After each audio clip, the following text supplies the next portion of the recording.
This is Gary Zaleski, the host of The Gary Zaleski Show, the podcast for those who want to discover that human fuel called passion and build the life they have always wanted to live.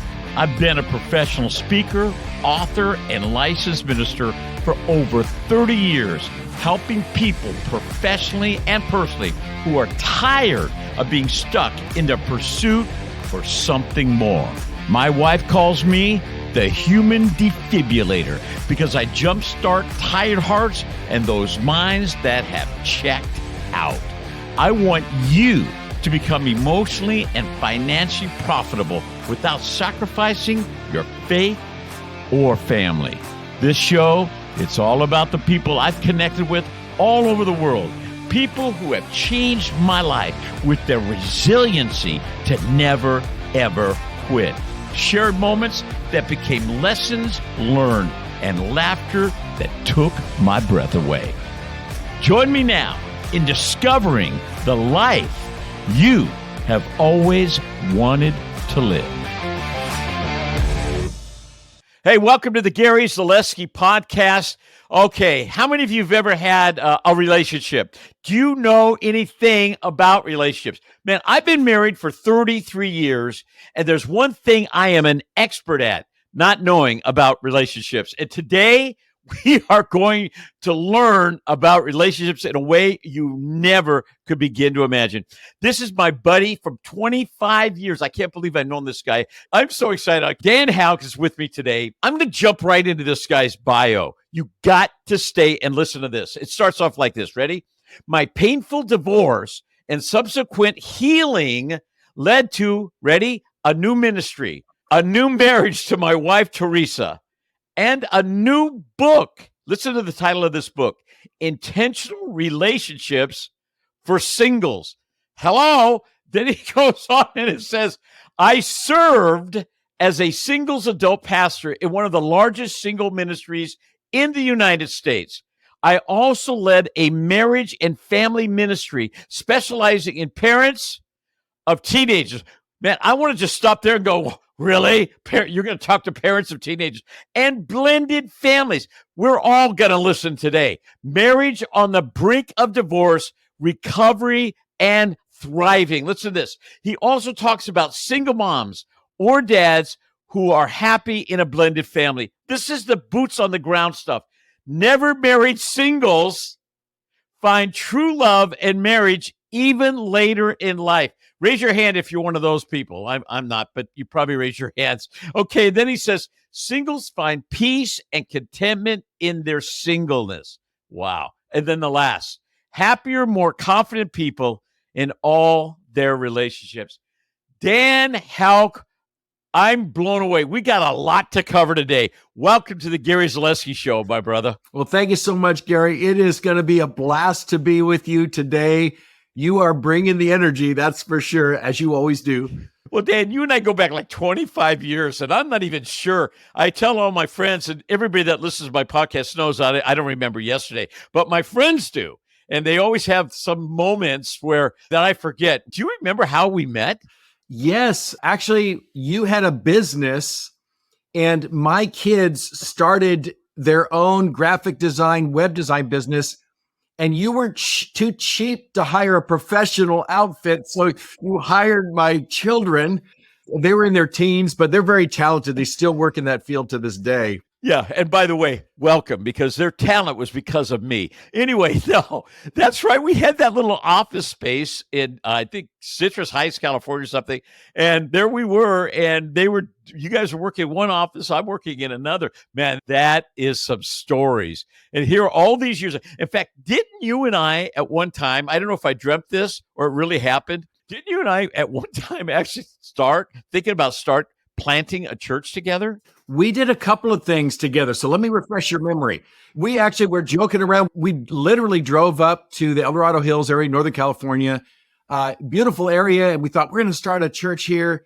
And we talked to some people in the area. And you know what happens with great ideas. Sometimes they go by the wayside. But you and I also, I don't know if you remember this, but we worked on curriculum together because you were shifting your business, going into more corporate world. And I was in the corporate world at the time. And so Right. we worked on some curriculum together, which was a blast. And Oh, so I remember the curriculum. Oh my gosh. If you're listening right now, how many of you know that you have great starts, but there's a lot of stops along the way too.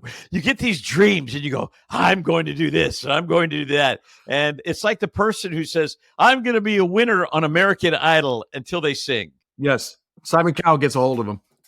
But you and I mean, through it all, we've been in our ups and downs. We've had all of these wild things happen. I've watched your life, you've watched my life, and at the end of the day, here we are. And I tell people all the time, the great thing about getting older is you have history with people. That only comes with age. You can't speed that up, baby. I work with young leaders, and I was thinking about it today. It's probably because everyone's younger than me now. So I know. And everybody that's older than me don't even know where they are. So it's just one of those things. Okay, Dan, we could talk about us all day, but I want to get into this because there's people that are listening right now. And man, if there's a core to us, it's relationships. Amen. I mean, Yep. relationships have changed so much over the years. I mean, people think, I don't know, they think when they're texting, it's a relationship. And many times it is. I mean, people actually ask each other out on text and then they break up before the date on text. Let's take this giant word relationships. Let's narrow it down. What do you mean when you're talking about relationships? Well, I think that we all understand we have a connection to other people. We have a connection to family. If we're married, we have a connection to our spouse. We all are connected in some way, but a lot of people don't realize we're literally designed to connect. Like it's in our DNA. If you think about babies, there's no other species on the planet where, a baby will die if its mom doesn't take care of it, dad doesn't take care of it. And all that formative years, they're building a connection with their parents and then with their siblings. And then we are just a connecting, relationship designed being. It's just part of who we are. So if we're not connecting well with people, we're not feeling fulfilled on our relationships, it really kind of is hampering us to be the true fulfillment of ourselves, of our design. I'm jumping in on this one. What about virtual relationships? You and I are old enough to know that, we had a relationship. If you love somebody, you'd write them a letter and you'd post it. Yes, I remember that.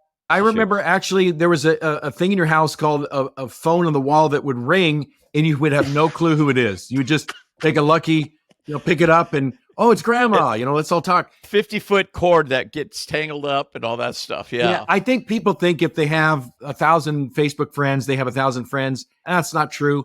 We have relationships to people who are truly connected to us, who know us, we have intimacy with, we know them. And that's a much smaller number of people in our lives. So we can have a lot of connections, but true deep relationships are the people that we know and that know us and accept us for who we are. So I love that you define the difference between a relationship and a connection. Yes. Wow. I have never heard that before because I think people get those confused. And especially with our virtual reality and Facebook and all that, which social media serves as a great tool. It Yes. really does. My wife teaches me that every single day. But it also becomes this kind of weird thing where you post something and then you look to see how many people liked you. And so what you're saying is a relationship, because I want to unpack this a little bit. A relationship is different than a connection. Can you unpack that just a little bit more? Yeah, I think that when we have a connection with somebody, and I honestly would see this in singles a lot when they were dating. So they would go out with somebody and they would be all excited because, our hormones are raging and we're pumped up. This person likes us. But if you're not really sharing the real person with them and they're not sharing the real person with you, you don't have a real relationship. A real relationship is where you truly know somebody and they truly know you and you understand and accept one another for who you are. It's funny because vulnerability is the soil intimacy grows in. So when you're getting to know somebody and you're vulnerable and you open up, you learn if they accept you or not. You learn if they value you or not. And so if you're putting a fake you out in front, you're not going to be known. They're not going to be known. And then down the road, you may or may not get along when the real you comes out and the real them comes out. In a day of AI, I mean, Yeah. it's like we don't know what's real or not real. But like in my marriage to Charisse, 33 years now, I tell people all the time, when somebody loves you when they really know you and still choose to be with you. You know what I Yes. mean? Like when I wake up in the morning and Charisse looks at me and knows me. I mean, there's nobody that knows me like Charisse. She's in Yes. the other room, and I thought for sure she was going to stick her head in right now and go, "Oh, I know you."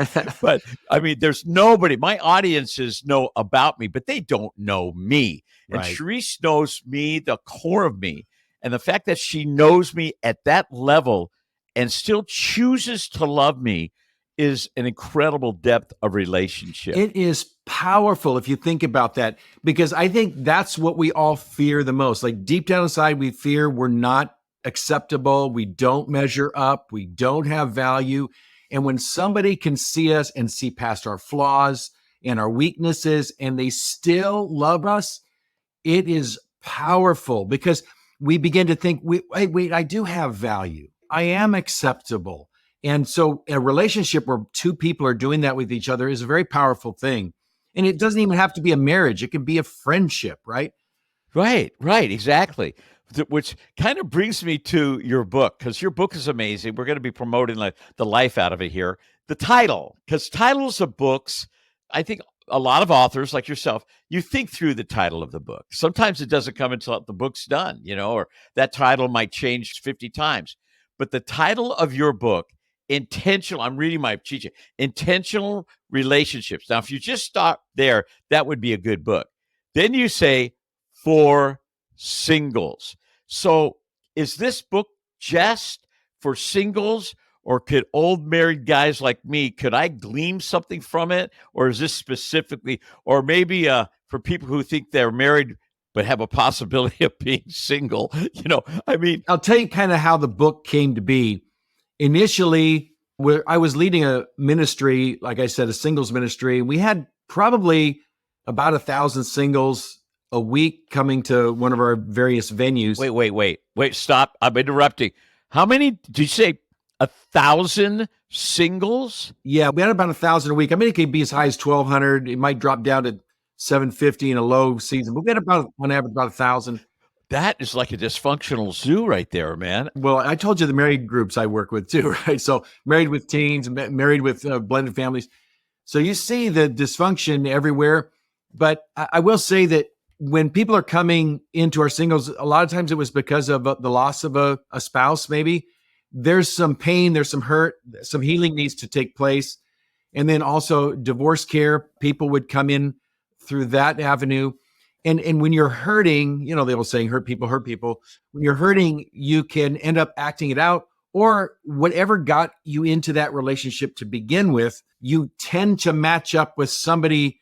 You're like a puzzle piece, right? So you're going to only match up with certain people. If you have something going on with you, maybe insecurities, then you're going to tend to match up with other people that have something that corresponds to that. So we wanted to have a course or a class where people could really learn about themselves. And so in the book, as you go through it, you'll discover that the first half of the book is about you, because you are half of every relationship. And so you getting right is important. We're all flawed. We're all going to always have flaws, but there are some flaws that are to a level that makes it difficult for relationships or healthy relationships. All right, stop. Can I interrupt you? Yes. Could you zero in on those flaws? On my flaws? People are listening right now and they're going, okay, what is he talking about when he talks about flaws in people? I think we're all broken in different ways. So one of my areas I was broken was I didn't really think I had value. So if I might tell you I did, I might think of things that would show evidence I had value. But honestly, if I'm being honest, there was something in me broken. And so what I found valuable is if I helped other people. So I found a lot of women that needed help, just a lot of women. It would seem like just a wonderful relationship. Oh, this woman needs help. I'm good at helping. And finally, I realized I'm broken. Like, what's wrong with me? And I got to the point where I realized I don't want to help anyone anymore that isn't able to take care of themselves. So I met Teresa, and honestly, she didn't need me at all. She could take me or leave me. I know I met her. Well, You definitely, like me, you married up, Dan. It's so so funny because I'm listening to you, and there's one thing that, especially you're in ministry, you're a pastor, and I'm not to be critical, but sometimes there's such a lack of transparency within the heart of a pastor. And I understand it because they have to put their best foot forward. You don't want some loser telling you how to live your life. You know what I mean? And I understand that. But so far, I mean, you are so transparent about who you are. Obviously, the opening statement of in your book. How important is transparency in getting your healing, if you want to talk about that, in your relationships? I think it's everything. Like, you knew me before my fall, and you knew me after my fall. My marriage ended. And then I remember one time you called me out and you said, Dan, you're better than this. Because I was just making bad choices in my life and making mistakes. And the reality is, I just needed some healing. And I think a lot of times, coming from a pastoral perspective, everybody has something. And when somebody opens up and shares their own failures, then it's easier for other people to say, you know what, I have that too. There's people out there that don't need this talk, right? They don't need me, that maybe they have a different life and they had a different upbringing, so they don't have the same problems. But there are so many I've found that do. And honestly, before I had my marriage ended and I had my failures, I had kind of an image to uphold. And pretty soon, like, when your life is such a mess and you can't hide it anymore, it's time to just embrace the mess. I love that. There's your next book title. It's time to embrace, because there's people that are listening right now and they feel like they've gone through a horrible relationship after horrible relationship. And of course, we get into the blame game where all these relationships that have fallen apart, it's everybody else's fault, except there is one common denominator, and that would be you. So you're saying the first part of the book is more about self-discovery. It's self-discovery. And the first chapter really talks about how we have it all wrong. Because I think in our culture, even if you look at the movies or the rom-coms, you have this unlikely pairing of two people, and somehow by the end, they haven't even gotten married yet, but they're going to live happily ever after. You just know it. If you really followed the path of how they met and what they're doing, it's not going to end happily ever after. So I think the idea of being intentional about relationships is important, because we kind of absorb relationships from our parents and our culture and the people around us. And I don't think we're really intentional about it. I think we live out the way we've seen it modeled to us, and then it blows up in our face. And I think if that's happened to you, then it's time to start being a little more intentional, realizing that there's a reason for everything that happens. So how do I have, healthier relationships by being healthier myself? Okay, so let's get as practical as we can now, right? Because I've been married 33 years. And by the way, by the grace of God, I'll tell you what, I've given Sharice more reasons to be away from me than to be with me. Okay. Yeah. And so I'm not taking any credit. All right. So tell us, Dan, how do we become more intentional about our relationships? What in the world does that mean? I think it would start with, number one, being willing to be transparent. So I think you have to start there. I also think in growth, you really have to do it in relationship with other people. So getting involved in a group, maybe even getting counseling, those are the things sometimes you can't see. We have blind spots in our life, so we can't see things that are going on. We repeat the same patterns, like, I don't get it. Why is this happening over and over? Well, it could be that a counselor could open our eyes to some things, or a group, other people. Sometimes, trust me, there are people in your life that know you and know why you're struggling. You might find they still accept you, even though you might have to accept some of your own flaws.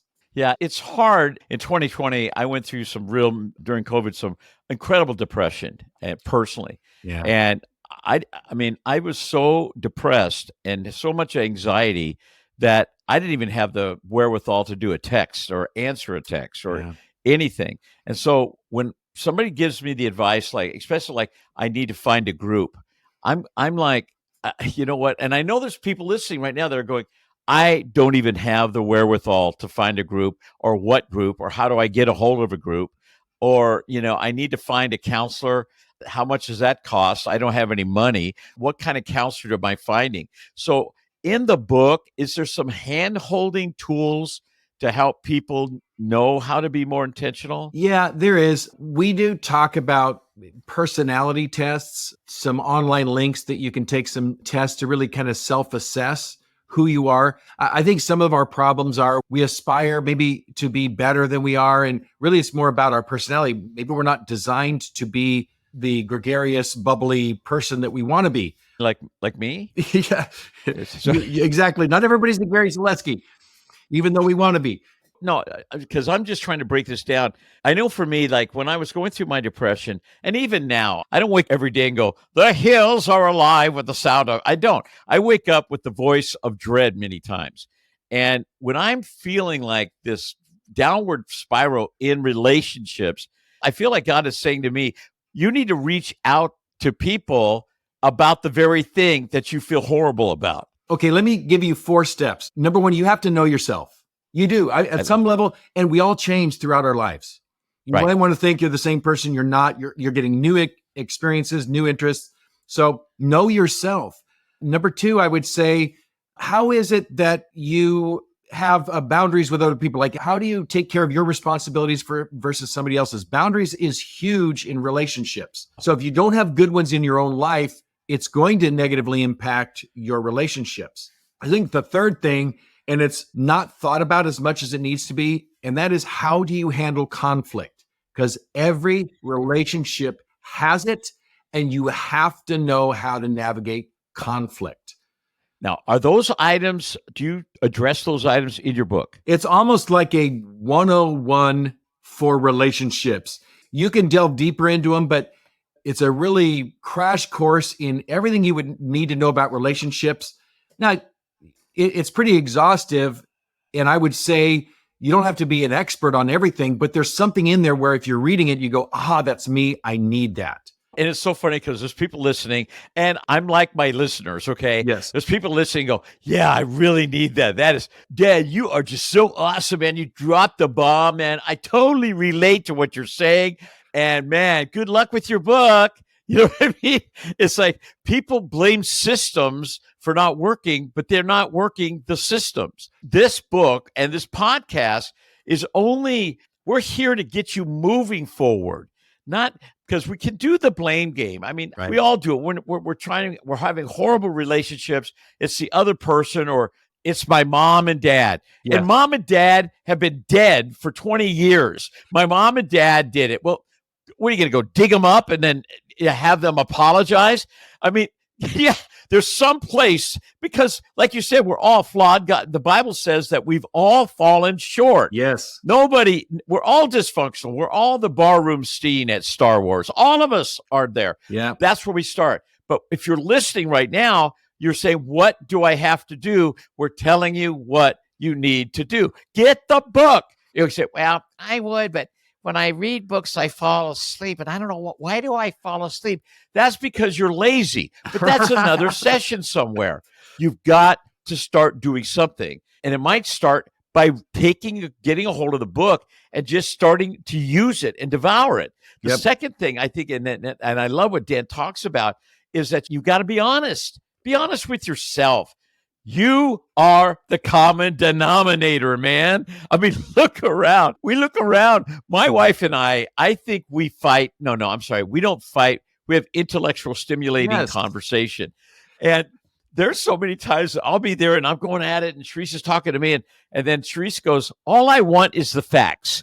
Give me some facts, right? And I go, I got plenty of facts. And someday I'm going to give them to you. You know, in our fight, in our relationship, we always, and I want you to address this real quick, we always want to be right. Yes, we do. We want to be right. There have been times I've been arguing with somebody, and partway through the argument, I realize I'm wrong, but I'm winning, and I don't want to stop because I think I might be able to win this argument. Oh, my God. No. Okay, Dan, you're married, bro. Yes. And I know your sweet wife. So you wrote the book on relationship. So here's what I got to ask. And I notice your wife's not with you right now. That might be another show. Okay. Yes. But do you guys have like a blissful relationship? Do you guys like wake up in the morning, you look at each other and you go, you are my prince, you are my queen? I mean, you are the expert here. What is your relationship like with your wife? It was interesting when it comes to the conflict. There was a time in our life when I had this epiphany. There's books about it that kind of outline this, but we were at a marriage retreat and we had an argument a couple months before that they said, hey, pick an argument you've had. We want you to go through this exercise, but don't make it like a knockdown, drag out marriage killer argument, maybe more superficial. So here was the argument we had. The argument was that I was on my phone on Facebook as a good pastor, liking the congregation's posts, right? But it was after hours. We were at home after work and she's sitting on the couch staring at me all alone. And she says, hey, can you put that away? The first thing that comes to my mind is, well, you do it more than you think. You do it too. And she goes, you do it more than you think. And I said, I think you have a double standard. So we went back and forth and then I put it away and it was very quiet that night. It was very a little chilly, very quiet. But like a lot of marriage conflict, it just went away and we didn't think about it for 2 months until this retreat. And so what they did at the retreat was profound. They said, okay, what we want you to do is there's a list of emotions and we want you to circle some of the emotions you have. We circled different emotions and then we shared the emotions we had with each other. And some of the emotions she had was she felt hurt. She felt ignored. Some of the emotions I was having is I felt judged. I felt less than. And then he said, I want you to also think about how it was reflecting on you as a person, your identity. And I was feeling like unworthy, like I don't measure up, these big global thoughts. And she was feeling abandoned. Her father died when she was 2. And so she has a lot of this stuff from her whole lifetime. And so here we are arguing about a stupid Facebook phone thing. And it's about some of the deepest things that are rooted in us. And we don't even realize what it's about. And so you can imagine to lose an argument sometimes means I have to accept that I am unworthy as a husband. She has to accept that she isn't worth my time. So the arguments are often not about the thing. It's about the emotions and the identity statements we're telling ourselves that are under that. Man, it's that inner dialogue that's going on while you're fighting, while you're arguing, right? Dan, I've got to have you back on the show again. Okay. I don't ask everybody that. There are some that's been on the show and I go, why were you on the show? Okay. So because we're coming to the end here, but what you were talking about in these relationships, I think a lot of us feel that we're the only ones going through what we're going through, that we are so special, that these arguments are special to us and nobody else is having these arguments. When you talked about wanting to win and you were feeling one emotion and your wife is feeling another, I went, that seems more like what a man feels and what a woman feels. Yeah. Because what I do in my confession is I'm more passive aggressive, where I want the fight to end quickly. I want my wife to be a better surmiser. You know what I mean? For Cherise, if she's not able to get it out, and the beauty of my wife, if I let her get it all out, she's done. It's not like she harbors it, but there's times when she's saying things to me and I'm going, yeah, right. Yeah, you're good. Absolutely. And I'm not in agreement with anything she's saying. Yeah. I'm just trying to get this thing done. And she knows it. She has that. And she's like, are you just trying to get rid of me? Are you trying to? And I'm like, and it's hard.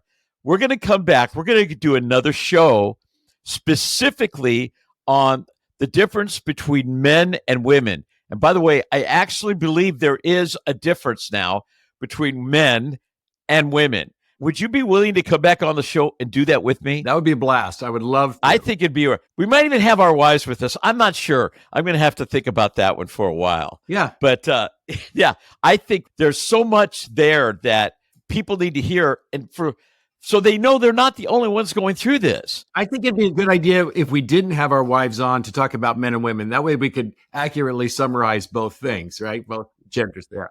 I'm not sure I would have enough time to talk. That's the book. Well, no, do it again without any shame. That's the book. I got to tell you, this has been one of the best podcasts I've had in a while. You are just so kind. Your heart is so kind. I was a dear friend, and you have not changed in one thing, and here it is.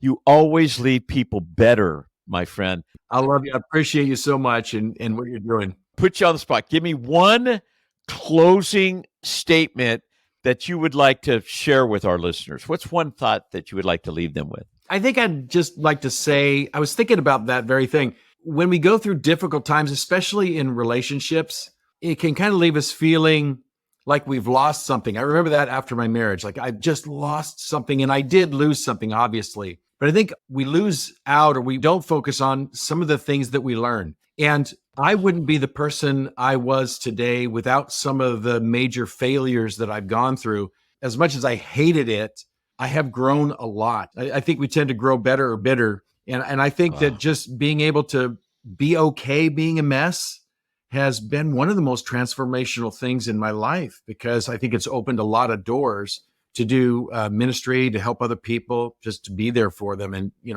help them to feel like they're not alone in what they're going through.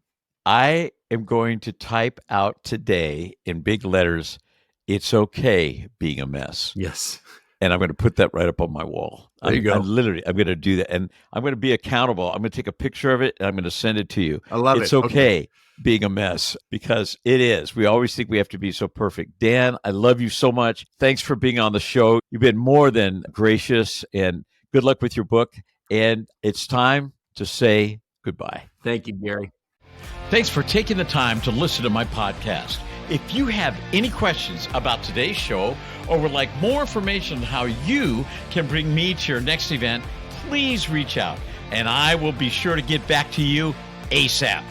Till then, have a passion-filled day.